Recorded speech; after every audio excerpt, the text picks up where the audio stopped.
Welcome, everyone, to Spook doodles, a podcast about the fun side of horror.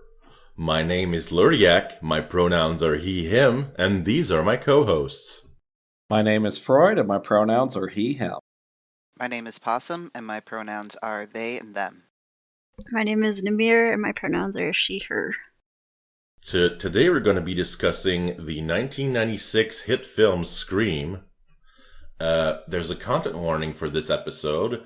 There is going to be some discussion of misogyny, because that's a theme that runs throughout the film, and especially in the sequels. So if you're sensitive to that type of content, maybe skip this one, or brace yourself at least. It's not too bad, but just letting you know. Anyway, Namir, this film was your choice. Yes, it was. I thought this movie was from 97, but I just looked it up and it came out at the tail end of 96, December 20th, actually, which I think is a weird time for a horror movie to come out. But anyway, so how do I even begin to sum up Scream? It is a slasher that revived the slasher genre in the 90s, and it starts out, well, basically someone is killing teenagers, and it's a mystery who is doing it. So it's kind of a fun ride, something that you don't get out of most slashers. There isn't usually much guessing about the killer, because it's usually like, oh, it's Michael Myers, or it's Chucky.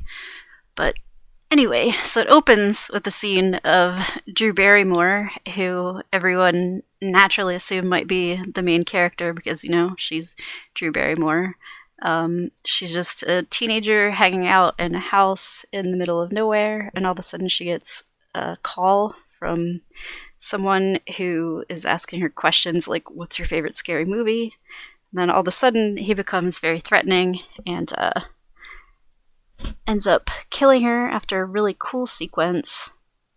How much of this do you want me to go into? Do we just want to talk about the entire movie, or? I think we've got the setup out of the way. Right away, I want to say this is one of the best opening scenes in any horror movie, and maybe any movie ever. Yeah, the opening was really cool. Yeah, like I was saying earlier this week when we were talking about the film, if the opening scene was just its own short horror film, it would be one of the best horror shorts of all time. It's disturbing, it's creepy, it's fun, it's really well shot too.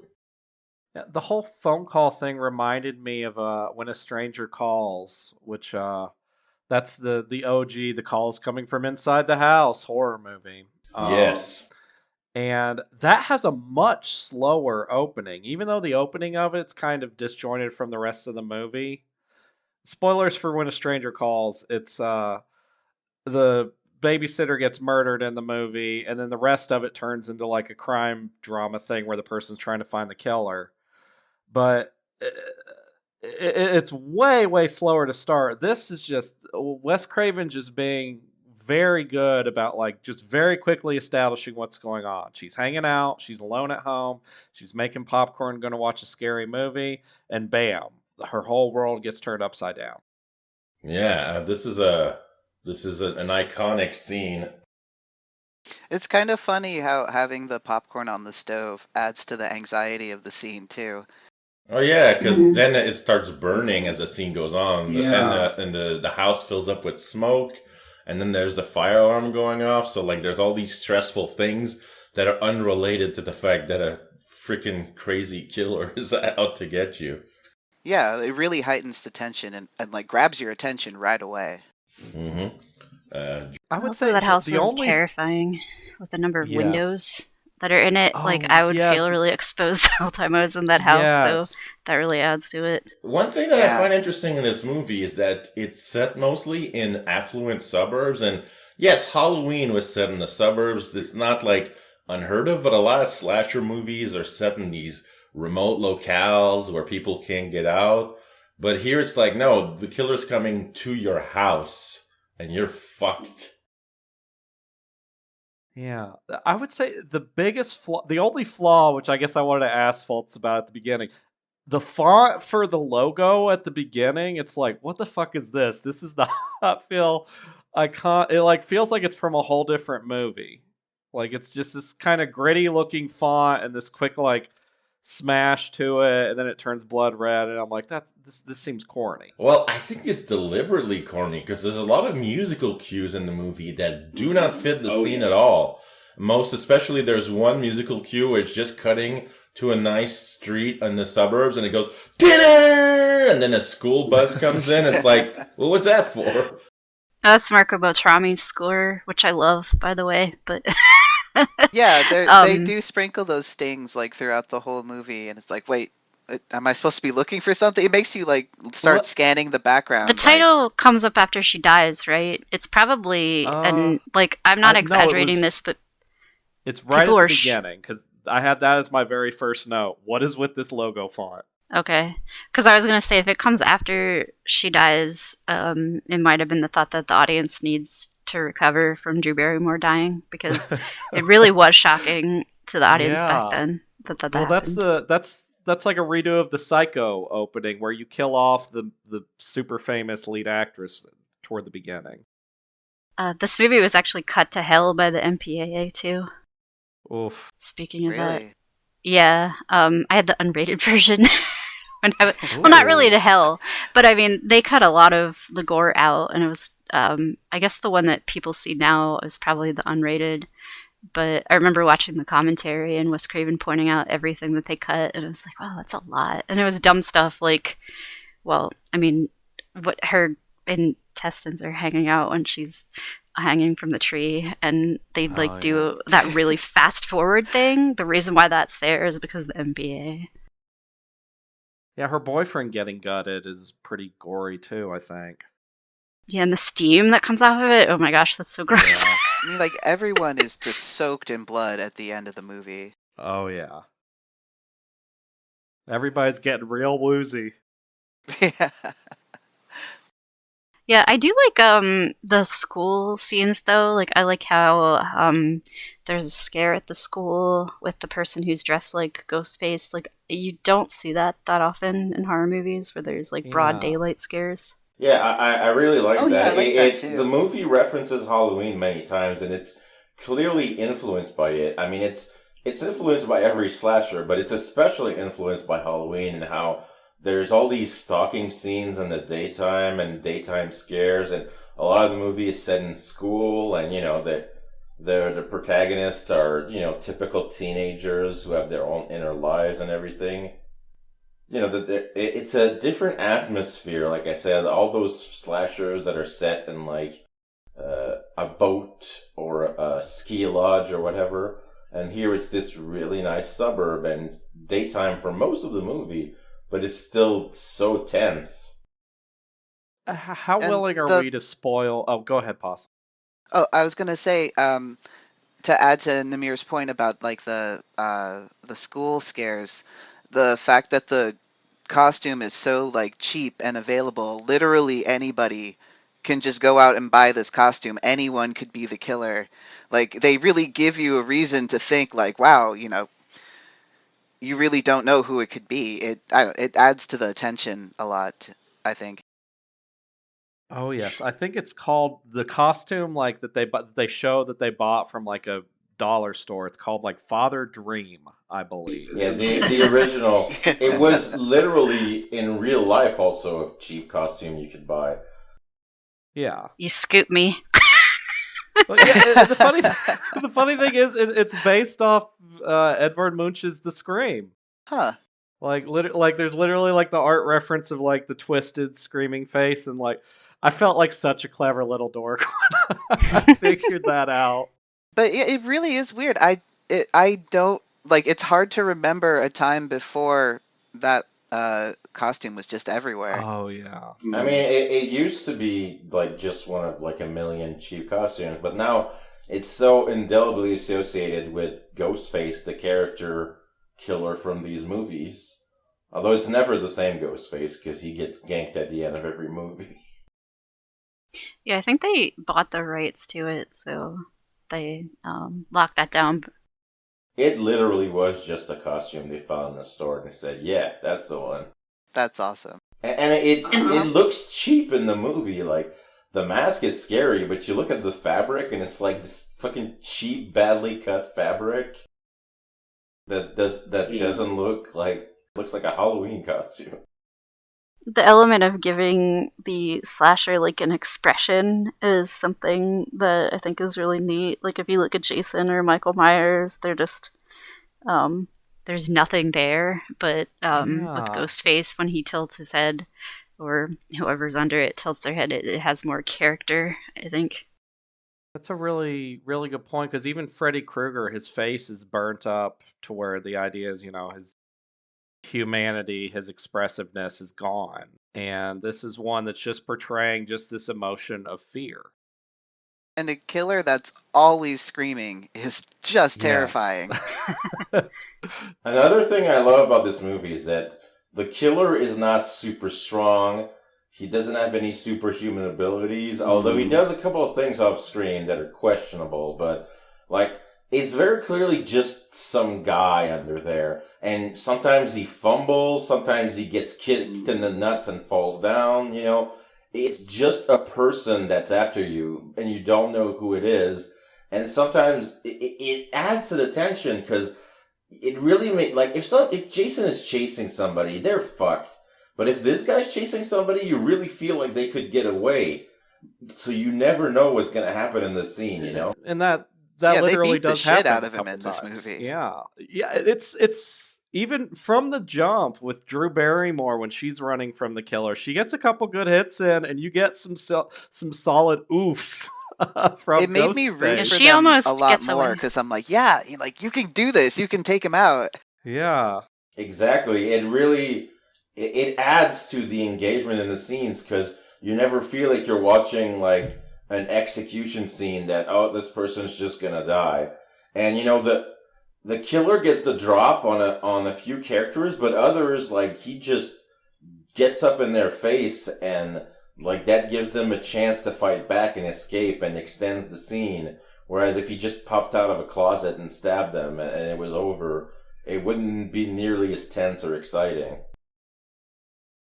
The Casey sequence at the end, I think, is just really great. How she almost gets her parents' attention, and then they can hear her on the phone. It's so fucked up. That is a brutal death. Where she's still holding onto the phone, and they hear her last moment. Yeah, it's horrifying. Like I said, if it was just its own short, it would be a famous, amazing short. It's honestly it's the most mean-spirited, cruel, part of the whole film, really. In terms of the gore, there's much more gore for that scene, and the death is much more played out and brutal. Also, their motive was just their practice kill. That's really all it was. Are we okay with spoiling to start who the killer is? The movie's 25 years old, maybe. I don't know. The killers are both Matthew Lillard and Skeet Ulrich. Among the other things that are in this movie is that there's two killers. I like that, because it's not like it's never been done in a slasher, because there's a lot of whodunit slashers in the 80s. Because of the first Friday the 13th, where you have no idea who it is. But, usually it's just one person. But the fact that it's two of them, and they're two main characters that you see throughout the whole movie, it's not like the janitor you only see once. Because, how could you possibly guess that, No, they're main characters. The only thing that's shocking is that their motives are really, really shitty. Yeah, Matthew Lillard's when the students are talking about the death together, somebody brings up weren't you attracted to Drew Barrymore's character, Matthew Lillard, and she broke it off with you to date this football player? And he's like, oh, whatever, I didn't kill anybody. People are like, nobody said you killed anyone, Matthew Lillard. Ah! Yeah, no, Stu, Matthew Lillard's character is not very smart or good at hiding that he's a killer. The dual killers, though, something that struck me with this opening, they do the movie quiz, which we can get to about kind of some implications of that. But the final question that they have is which door am I at? And in my head, I'm like, he's like, there's only two choices, front or back. And in my head, I'm like, there's two of them, so they're probably at both doors. So it's probably a trick question. Yeah, no, well, Yeah. as Ghostface says later in the movie, because we never know who's on the phone, because it's not either of the actors. It's a third actor who does the voice in every movie, even though it's never the same killer. Ghostface straight up says later in the movie, let's play a game. You get it right, you die. You get it wrong, you die. Yeah. And even Sydney gets the voice changer at one point, and she sounds exactly like Ghostface when she's... Yes. That's an incredible voice changer. That's Home Alone levels. As pointed out in some of the sequels as well, like, even if you're the biggest horror geek and you can answer every question, he's still going to stab you. Like, what do you think? He's like a genie and he has to obey the rules? No, he's just a dick. Yeah, no, he's there to kill you. He's not actually here to do a horror quiz. You don't get a prize at the end. The meta-ness of the movie, although, no, I guess... As we said, Ghostface quizzes his victims about horror stuff to often make them think that if they get it right, he'll spare them. All of the main characters, at least the guys, are big into horror movies, especially Jamie Kennedy, who's like the biggest horror nerd. Yeah, Randy. And there's a lot of discussion in all the movies that are direct references to scenes from famous horror movies that resemble the scene in this movie. There's discussion of the very famous 3 movie rules, which is something that gets expanded upon a lot in the sequels, because then they go into rules for what the sequels of horror movies should be like. And once the killers are revealed, they straight up say, yeah, we got good at killing because we watched a bunch of horror movies and got ideas from it. And there's a lot, and on top of all this very obvious literal commentary in the movie, there's also a lot of like inversion of tropes, and like I said, the score, there's like musical stings where there shouldn't be. There's like as Freud pointed out when we were watching, the movie feels like it's talking about Columbine, but Columbine hadn't happened yet. Yeah. Like, there's all these daytime scenes and commentary about kids these days are so fucked up and violent, and but that, I mean, that was a discussion in the media at the time, but, you know, there hadn't been a major school shooting yet in America, so it wasn't like commenting on that yet. It just tapped into the anxieties of the time, I guess. Because they played violent video games. And watched 80s horror movies. It did make that one line when Sydney gets dropped off at school and goes, "You'll be safe at school." It kind of made it. Yes. Nowadays, maybe not. That line hits so much harder in 2022.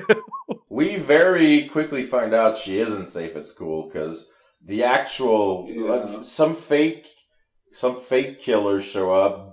Doofuses dress in the costume who think it's funny to pretend to be a serial killer.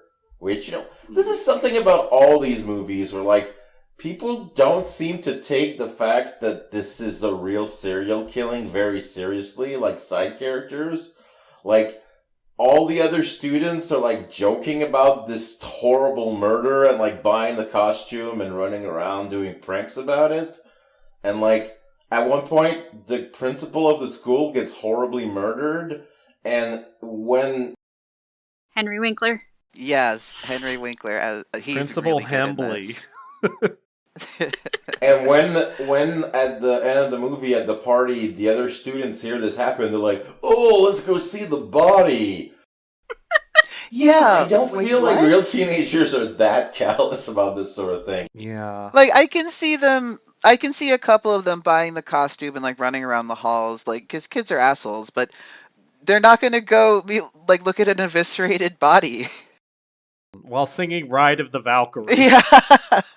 In the sequels, there's all these people who, like, are fans of a series of horror movies based on the events of the first movie, and it's like, they're so directly based on the events that I would feel bad about liking that movie. Like, I wouldn't go to festivals and dress up and, like, harass the real-life victims because I like the movies that are based on their ordeal. Like, I think that might be more commentary on horror fans than real characters, It comes back in the series too. Like, this isn't a spoiler to say it. In 5, there's a lot of characters who are related to the people from the first movie.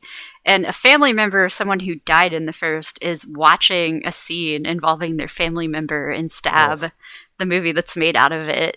And I was like, I don't think I'd do that if my family member was murdered. It's just really weird.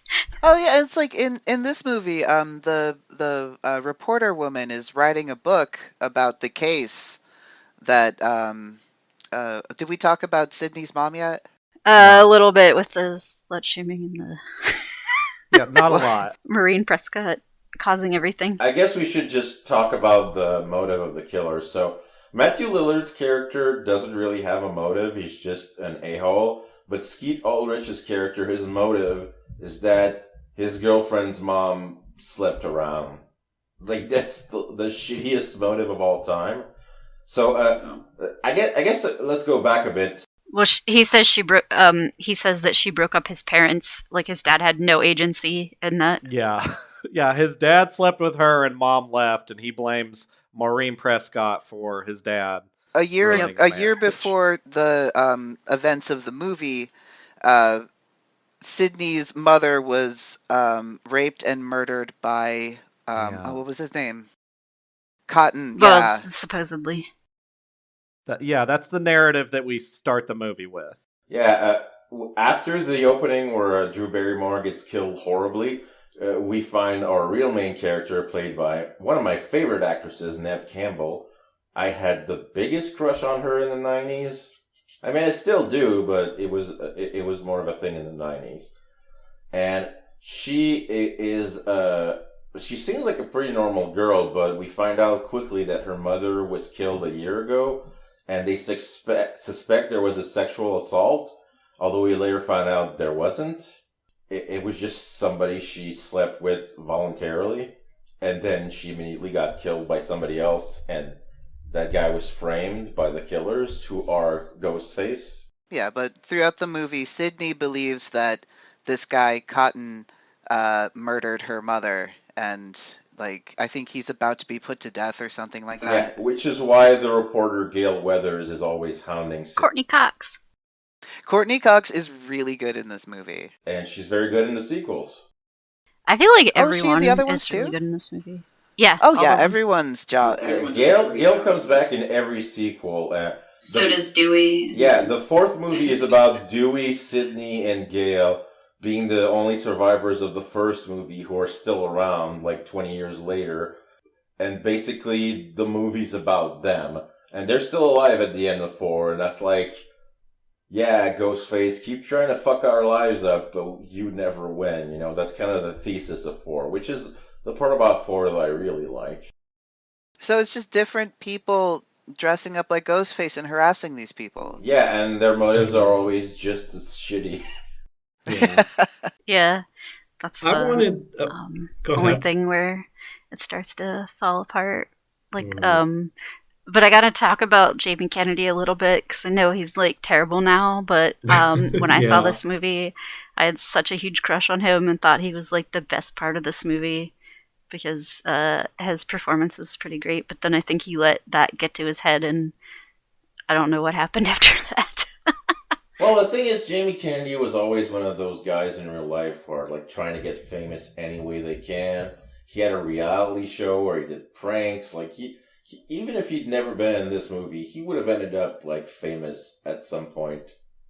He's very good in the sequel, too. In 2, he's very entertaining. And in 3, even though he dies in 2, spoilers, he's still got a scene in 3 because he pre-recorded a warning to his friends before his death about the rules of a trilogy of horror movies. My hot take is it was really stupid to kill him in 2, and they realized that, and that's why they did that scene. His sister shows up and it's like, I have a tape from Randy. Oh, it's absurd, but it works because this series is so meta, you know? Yeah, and he somehow knows exactly what's going to happen when the third killer comes out. Yeah, or the third set of killers, I mean. The funniest thing about his death in 2 is that, like, not to talk about the sequels too much, but If he hadn't just wandered aimlessly like 5 inches from where the killer just happened to be hiding, he probably would have survived to the end of the movie. Yeah. Oh yeah, that's another broad daylight. Yeah, he just happened to be at the worst possible place at that exact moment. Yeah, I think they just thought that a main cast member had to die, but honestly, it should have been Dewey. But I won't get started on that. David Arquette is good as that character because it doesn't really require much acting skills. I'm being mean. David Arquette is a deputy, he's a cop who just started out, and he's the deputy to sheriff, and he Sydney's best friend's brother. yeah, nobody really respects him. Yeah. Rose McGowan is Sydney's best friend, and Dewey's her brother, and she doesn't respect him. Nobody really respects him. He says at one point that he got buff to like try and get more respect from people because of his boyish good looks. Yeah, and he's got this ridiculous mustache, which just makes him look more. He has a boob inspector hat on his monitor in the police Oh yeah, station. and a big thing of donuts and a pair of fake plastic Of course. handcuffs. Deputy Dewey. He's definitely commentary on all those sheriffs in old horror movies who never believe the teens. Although he does believe people, but he doesn't seem like he's very confident. You never get the sense that he's gonna save the day. He really wants to help, but he's really bad at it. For those of our listeners who love following the Hollywood gossip sheets, this was the movie where he and Courtney Cox first met, and they later went on to be married. And I think I found a quote where we fell in love on part 1, we hated each other on part 2, and we married for part 3, I believe was how they put it. No, I think they were married in 2. I don't think they hated each other, or they just got divorced before 3, I think. That might be it. But it's their relationship is interesting over the movies. It just like Watching for their chemistry in it, and it still feels awkward because it's like, what the fuck is David Arquette doing getting flirted with by Courtney Cox? But apparently in real life, he charmed her. Well, in the movie, she's partially doing it because she's being manipulative because she wants to get closer to Sydney. But as the movie goes on, it becomes clear she actually does kind of like him. They do have really good chemistry. Like, it feels real. I wanted to bring up, too, because we brought up sort of the meta aspect. I've got a read on this. So, Wes Craven, the director, famously only a horror director, only really got to do one non-horror movie, Music of the Heart. He also tried doing a sci-fi movie that got turned into, I think, Evil Friend, because studios were like, you're the horror guy, we're going to make this horror. Deadly Friend was supposed to be like a sci-fi romance movie that was tragic and heartfelt and cute. And the test audiences, who were all 13-year-old boys, hated it. So the studio made him do reshoots, which were incredibly gory, fucked up murder scenes. So when you watch that movie, it feels like you're having a schizophrenic episode. Because, like, it's cute, it's interesting, and then all of a sudden a horrible murder happens, and then the movie keeps going like it didn't. And it's so confusing. So it's just like 2 movies sewn together. Mm-hmm. So I think that Scream is both like a meta commentary on horror. I think it's Wes Craven reflecting on his own career, being in horror, and reflecting on the genre as a whole from his perspective as the director. And you know, we mentioned the big central piece, the big plot piece is Sydney's mother, who never shows up in the movie other than in a photograph. And Namir, I'm guessing sequels, you never see a flashback with her, right? I'm pretty sure in that photograph that's Wendy Malick. Yeah, it might have been.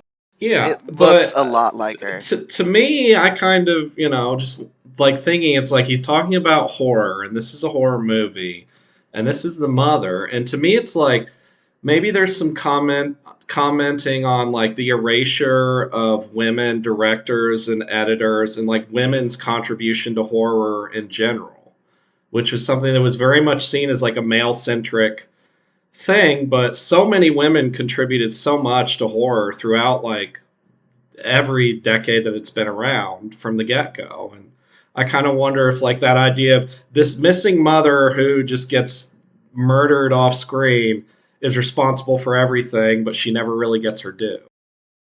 That's an interesting take on it, because this series and this movie in particular is, even though the final girl is a trope, very rarely do the female characters in slasher movies feel like real characters. But Sydney is incredibly well fleshed out, and even her friend, who's kind of like the typical airhead, not bimbo or anything, but she's a cheerleader type. She's not she's not as complex as Sydney is. She still gets a lot of good personality, and in all the sequels, Sydney remains the main character. She doesn't just get killed off in the opening scene of 2, like a lot of survivors from the first horror. Yeah, like in Friday the 13th. Yeah, that's the greatest example. The 2 characters, they actually seemed like they were friends. Like, I feel like a lot of directors feel tempted when they have like the sort of stereotypical pretty girl character to make her really mean, but and then you wonder why they even hang out. Exactly. I love when Sydney punches Gail, and then there's sleepover after that, where she's reenacting it with the teddy bear. That was adorable. Rose McGowan's just like a hugely supportive friend, and she's like she's a badass in terms of trying to help Sydney out and advocate for her and like stand up for her. Yeah, all these characters feel really fleshed out, and I feel like that, even though I'm not going to say like, oh, this is feminist horror, no, but there is like an attention to making the women focus in a lot of these movies, and Sydney in particular, and and there's commentary on misogyny, which is commentary on slashers being misogynistic as a genre, which very famously Gene Siskel and Roger Ebert constantly pointed out in their reviews, and they hated slashers as a result. But yeah, this series, it's got, if you're a woman and you hate how women are written in old horror movies, this movie is very refreshing. Well, yeah, Sydney even has a direct quote about it. God help me if I can actually find it. About the person who runs up the stairs when she should be trying to open the door. Yes, and then she tries to, and it's locked, and she can't. Yeah, some woman with like huge boobs who can't act, like she very much just lays it out right there. Like everyone in this movie is incredibly familiar with the slasher tropes. Even Sydney, who presumably, she literally says that I don't watch horror because of this, but she's still familiar with that trope. And well, I mean, that's the audience. Like, when I was watching them growing up, I would think, like, well, we know what's going to happen here. Shouldn't the person know? Because they've seen this movie so many times. Yeah. Like, it's hard to imagine a world where these movies don't exist. It's like those dumb, like, modern zombie movies where they try to have the characters not know what a zombie is. You know what a zombie is. Yeah. Everyone knows what a zombie is. Oh, yeah. And you're not allowed to say zombie either. Yeah, even historically, there have been myths about like The Walking Dead. You know the general idea.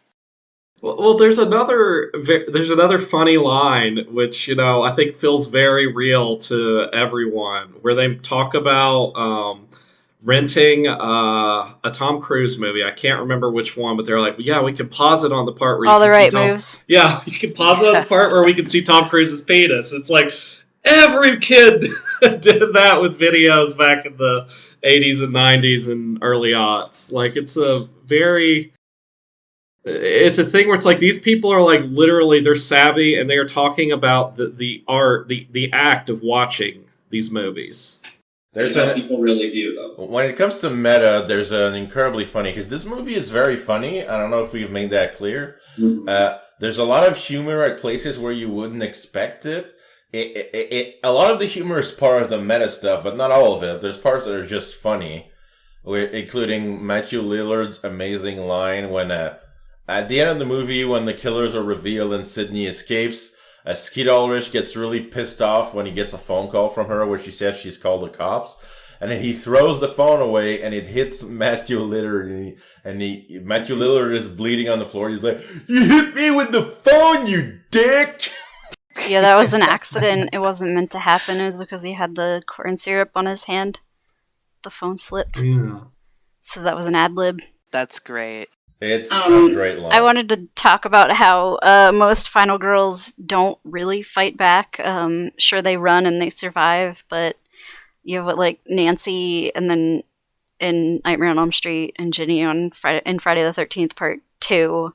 But Sydney really fights back, and that's one thing that I like about this. And she's successful. She fights off the killer, and she physically fights back successfully. She's proactive. She's outsmarts them at several steps.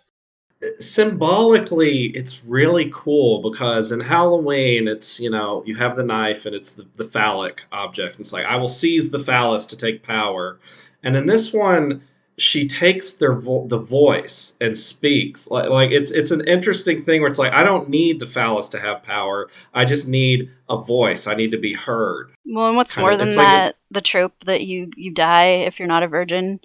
She has sex and she is still allowed to live because it doesn't devalue her as a person. I don't really buy into that as a hard trope, but this movie does, so I figured I would talk about it. Yeah, it's... The movie, the trope never made sense because the only reason the girl who has sex dies is because that happens in Halloween. But in Halloween, that's just something that happened to happen. Like, if you watch Halloween... Jamie Lee Curtis smokes a doobie at one point, so she's not like the pure innocent virgin girl. She's just shy. Yeah. The Friday the 13th movies kind of have that. Ginny fucks. Ginny fucks. Come on, she's clearly fucking that counselor. That into. So even in Friday the 13th, it's just they're horny teenagers. It's because they're teenagers. It's not because people are being punished for. Yeah, but then people just wanted to copy the formula so directly that it ended up being a trope. And, there's also behind the scenes reason, like, if you're hiring an actress to do, like, the topless scene, she's probably not going to be your lead, because all you care about is if she looks good topless, and she'll take the top off. So, you kill her early on, because we've seen her tits, now we can move on to the rest of the movie. So it's like... just the way that you just so plainly said that, but it's like, yeah, that's a Hollywood producer talking. Yeah, exactly. Like, that's how they think about it. Because, like, so, like, these tropes didn't accumulate because anybody was following a Bible, like they claim in Cabin in the Woods. It's just, these tropes happen to accumulate through inertia, and Scream is like, why? Let's interrogate that. Let's skewer it a bit. And the most meta moment in the film is, and the funniest moment in the film is when Randy, who is drunk and the only ones left at the house watching a horror movie after, we didn't say this, that the teenagers decide to throw a party like one day after Sydney's almost killed, and they act like this'll keep her safe, and it's like, why would you ever? But then you find out the people who suggest... Officer Dewey drops them off at the party, and then it's just like, well, I'll hang out nearby. That'll be good enough. Like, who thought this was a good idea? To be fair, the people who suggest the party are the killers, so... Yeah, that is true. That meta scene is improved because it's not just he's watching Halloween, he's like, look behind you, you idiot, the killer's right behind you, while Ghostface gets behind him. He's literally, Jamie Kennedy, the actor, is literally saying, Jamie, come on, look behind you, referring to Jamie Lee Curtis, the actress in Halloween. So he's like, come on, Jamie, you idiot. And it goes on for so long, too. Well, it's great because then it switches to them in the truck, and they're watching it, and they're like, no, turn around behind you. Yes, you get the quadruple watch. Us watching them watching the truck, watching them watching the movie. And it's on a delay, which adds another element. I really liked that, because like they use it really well, and I mean, obviously there would be a delay. This is not some... back in 1996, a 30-second delay is maybe stretching it a bit, but... I like that they work that in. Yeah, because he sees the killer behind Jamie Kennedy, and he's like, "Oh, the killer's there." Then And he goes, uh-oh, 30-second delay, and he turns around and the killer's immediately in his face and stabs him. Yeah, it was really good. Also, I think through the ending sequences when they're showing Halloween, it is actually in real time, like as the movie goes. There's a lot of allusions to Halloween in this movie, starting in the very beginning. Casey's parents say, or her dad tells the mom to go to the Mackenzies, which is a line from Halloween. Billy's last name is Loomis. Yeah, there's a lot of stuff. The first horror movie Ghostface asks about on the phone is Halloween as well. They even do an interesting thing with the nudity, where all the characters are watching Halloween because they want to see the PJ Souls topless. And the scene where it gets to PJ Souls being topless... Oh, okay. They all talk about they want to see Jamie Lee, but PJ Souls is the one who gets topless in Halloween. And they get to that scene and they're watching it, and then it immediately, as soon as she's getting ready to show her breasts, it cuts to the scene with Sydney and Billy having sex, where Nev Campbell, and very pointedly, it's like she still has her bra on. Like they kind of invert that thing. It's like, oh, you thought you were going to see nudity? It's like, oh, kind of, but not really. It's sort of an interesting thing they do with that the editing on that. And even though it's messed up because she's having sex with somebody who happens to be the killer, it's not a scene that's played for titillation. It feels like a real love scene in a real movie. Like it's romantic. It's subdued. Yeah, there's basically no sensuality or really anything to it. It's more like, all right, these two people are having sex, and it cuts away from any real physical intimacy. Oh, also, I have to say, his pressure for her to have sex with him was really funny to me. Even as a teenager, it was. In the beginning when he's like, aren't you over your dead mom yet? Yes. So he mentions a thing where he's like, yeah, he does it with a movie reference. I can't remember which one, but he's like, we started out real hot and heavy, and then something happened, and now we don't have sex anymore. And over the course of the movie, it's revealed, well, her mom was raped and murdered, and now she doesn't want to have sex, and he's still upset with her over that. Just the biggest piece of shit. There's your first in the Scary Movie, which is a direct parody of this film, which is weird, because this film's already funny. Making a parody of a funny movie seems like it should be illegal, but that's literally the killer's motivation. It's like, you made me wait too long for sex. Now I'm gonna stab everyone. I actually didn't remember that because that is literally the guy's motivation in 4 when he kills Handed Penitentiary. He says, "Oh, you'll have sex with me now, but you wouldn't before, so I'm gonna kill you anyway."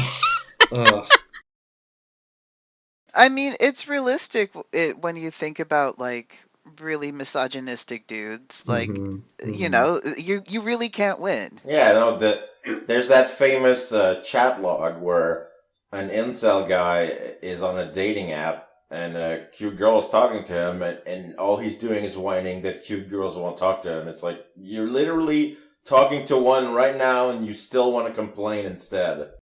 Jim, we're so on the same wavelength because I said that same thing when I rewatched 4 in January.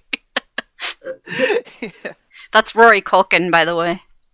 There's a thing too where when she's with Billy, flashing back to the beginning when she and Billy are first hanging out, and he sneaks into her room and they make out a little bit, and they talk about the underwear rule, which nothing under the underwear. But as he's leaving, she flashes him, and you can see that she's feeling flirtatious and kind of confident about it, being like, oh yeah, see, I did this sexy thing. And then his response is he calls her a tease. Yeah. And you can, and they linger on her facial expression afterwards, as you can kind of see her just becoming crestfallen and feeling defeat. It's a gross and really sad scene, but that too, I feel is definitely a big part of that is definitely a commentary on horror fans, the gross kind of horror fans. It's yeah, this is something these actresses who they are naked in these movies, and then the fans that they meet are still just saying the most gross stuff about Yeah, them. and there's a meta aspect to it because when she flashes him, we don't see anything. So when he's saying she's a tease, the audience might have said the exact same thing. Because I wanted to see her tits. Yeah. But then the movie shames you for feeling that way. That's kind of Well, funny you you know, all say it's a that, because to common- me that's a cute thing that boyfriends say to you sometimes. I don't think she was at all disappointed. Not the way he said it. He really was like, he looked disappointed, like he was a little baby. Yeah, he wasn't. But can I just say, even though That's the an movie, interesting difference of point of view, though. Yeah. even though the movie does a pretty good job setting up red herrings and making you wonder who's the killer, when you rewatch it, knowing that Billy is one of the killers, the whole movie he's doing the Kubrick stare with like the he's like leaning down slightly and staring at you through his eyebrows, and he looks like a crazy killer in almost every scene he's in. He looks like a creeper. Like, and it's almost hard to buy him as like the quarterback type that he's cast at, you know? Even though he's a handsome guy, he has this creepy, greasy killer vibe throughout the whole movie if you're paying attention. It's kind of like a fake out from Nightmare on Elm Street, like the boyfriend of the best friend who at one point they And think it is. From what I remember Yeah. in the 90s, that like smoldering look with the bangs over the eyes, that was kind of like Oh, Like, sure. I think Namir was talking about that earlier. That was sort of like in style at the time. Everyone was talking about how he was the new Johnny Depp. Yeah. You know, speaking of fake outs, at one point, he fakes being murdered by the killer, so that when you're like, oh, well, he can't be the killer. Then he shows back up and he's like, yeah, that's not blood, it's corn syrup. So that part I thought was really funny because, you know, their whole plan is that the two killers are gonna kill everybody and then they'll look like they're left for dead behind. And I was like, so you're gonna go to the hospital and they're gonna find a bunch of fake blood on you and not investigate that? Yeah. I mean, their plan isn't the best, but at least it's pretty well thought through. It's a plan, at least. They're gonna stab each other and make it look like they barely survived, and they're gonna blame somebody else for being the killer. I like that too. They're psychopathic murderers, but they're not smart. They No. don't pretend that, like, just because somebody is a killer that they can outsmart people. They just got lucky. Yeah, it's not Hannibal. I think that Billy is smart. I think that he did intend to kill Stu when he stabs him too deep. Like, I think that was his plan all along, and Stu was just Yeah, but too why dumb did to they see do it before killing Sydney? Because, well, that wasn't too smart. But also, Yeah. they had to screw up somehow. Oh, the bros had to penetrate each other, obviously. Like that scene. Like, hold on. I think I wrote a quote. Stu, when he's about to get stabbed, the subtitles I think said, "Come on, like get it."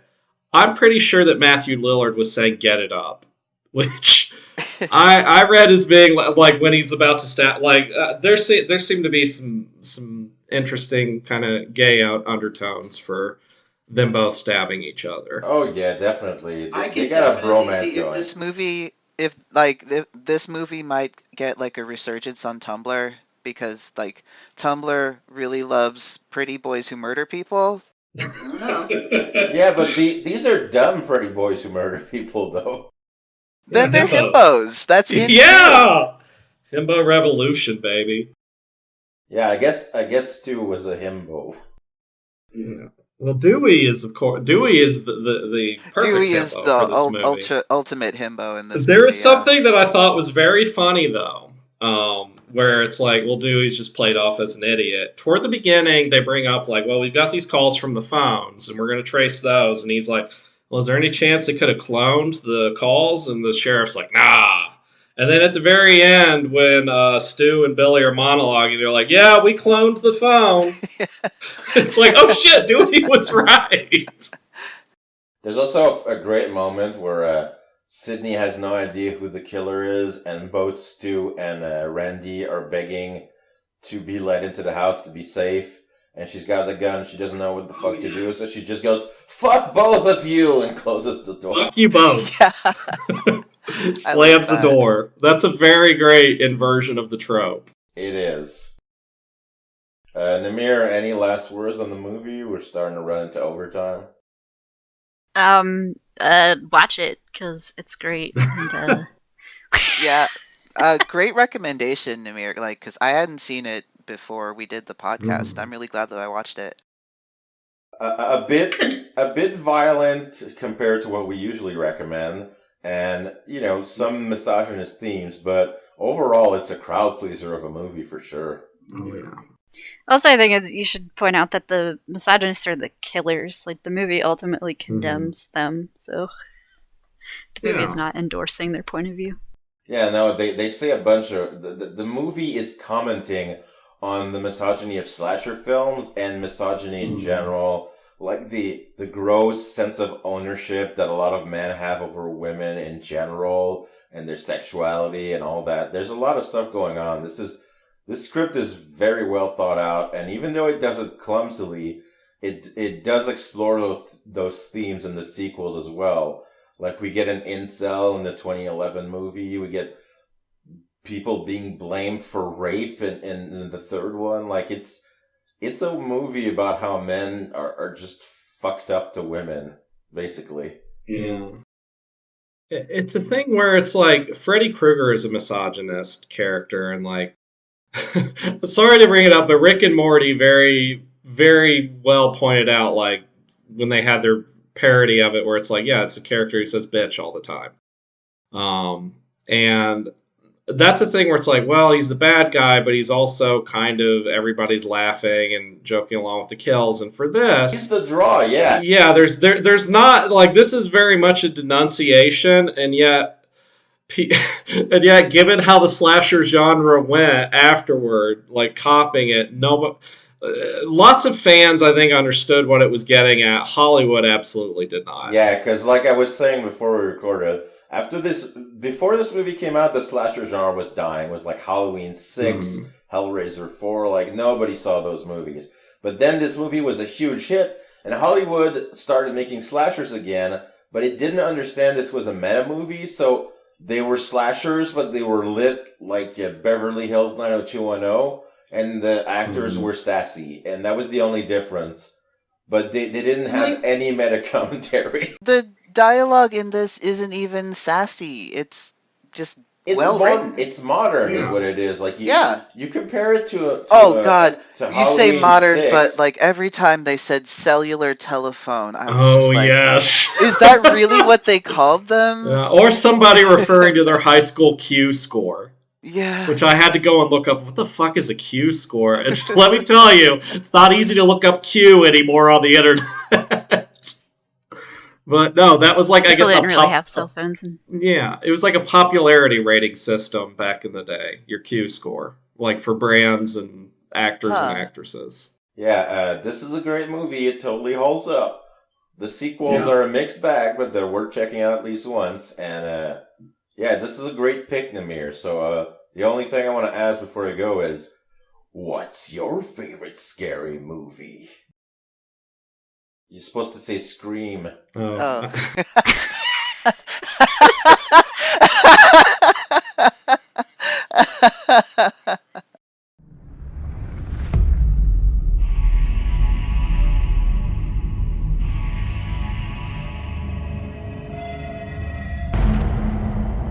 Please like and subscribe to the Win channel.